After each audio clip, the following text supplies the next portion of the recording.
Hi friend, నమస్తే.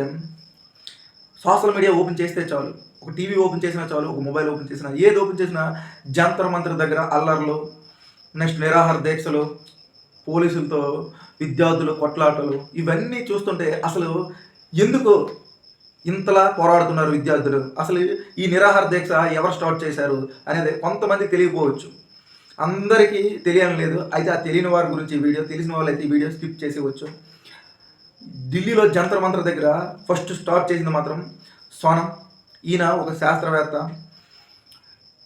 ఎందుకు అతను స్టార్ట్ చేశారంటే, నీట్ పేపర్ లీక్ అవడం వల్ల, ఎగ్జామ్ ముందు రోజు లీక్ అవడం వల్ల విద్యార్థులు ఎన్నో రోజులు కష్టపడి, ఎన్నో రోజులు నిద్రలు త్యాగం చేస్తూ కష్టపడిందంతా బూడిద పాలైనట్లు పేపర్ అయితే లీక్ చేసేశారు, నీట్ పేపర్ ఎగ్జామ్ ముందు రోజు.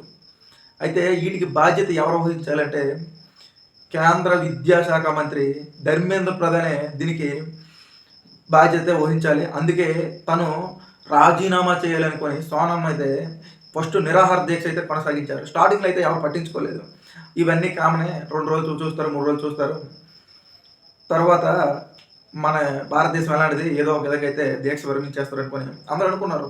కానీ ఈ వెనక నుంచి ఎన్ని ప్రయత్నాలు చేసినా సోనం అయితే వెనక తగ్గలేదు. అయితే ఇలా అయితే రోజు రోజుకి ఉధృతి అయిపోతుంది, విద్యార్థులు చెలరైపోతున్నారు, లాఠీ ఛార్జీలు, పోలీసులకి విద్యార్థులకి రాళ్ళతో కొట్టడం, ఎన్నెన్నో చేస్తున్నారు. ఇలా కాదని ఢిల్లీ పోలీసులు అయితే ఒక్కసారి ఆ సోనం మీద పడిపోయి అతని నిరాహార దీక్ష భగ్నం కలిగించి హాస్పిటల్లోకి అయితే తీసుకెళ్ళిపోయారు.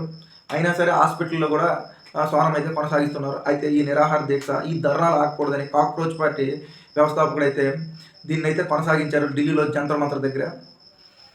రోజు రోజుకి విద్యార్థులు మద్దతు పెరిగిపోతుంది. ఇది వరకు ఓన్లీ స్టార్టింగ్ నీట్ పేపర్ విద్యార్థులు, ఆ తర్వాత సోషల్ మీడియాలో ఉన్న విద్యార్థులు, యువత, ఆ తర్వాత ఇప్పుడు రాష్ట్రాలుగా విపక్ష పార్టీలు అన్నీ స్పందించేసరికి కేంద్రానికి కాస్త తలనొప్పిగా మారింది. ఇప్పుడు ధర్మేంద్ర ప్రధాన్ని రాజీనామా చేస్తే తప్పు ఒప్పుకున్నట్లే, ప్రభుత్వం ఫెయిల్ అయినట్లే, కేంద్ర ప్రభుత్వం ఫెయిల్ అయినట్లే, వాళ్ళు తప్పు ఒప్పుకున్నట్లే అవుతుందని వాళ్ళైతే ధర్మేంద్ర ప్రధానికి అయితే రాజీనామా చేయనివ్వట్లేదు. కానీ మోడీ గారు స్పందించారు.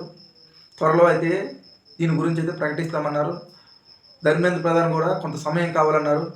దీని నీట్ పేపర్ ఎలా లీక్ అయ్యిందో మేము స్పష్టత ఇస్తామని వాళ్ళైతే కోరారు. కానీ తను రాజీనామా చేస్తేనే మేము దీక్ష విరమిస్తాము, నిరాహార దీక్ష విరమిస్తాం, ధర్నాలు ఆపుతామనుకొని హెచ్చరిస్తున్నారు. మరి ధర్మేంద్ర ప్రధాన్ రాజీనామా చేస్తాడా లేదనేది యావత్ భారతదేశం మొత్తం ఎదురు చూస్తుంది. మీరేమనుకుంటున్నారో కామెంట్ రూపంలో తెలియజేయండి.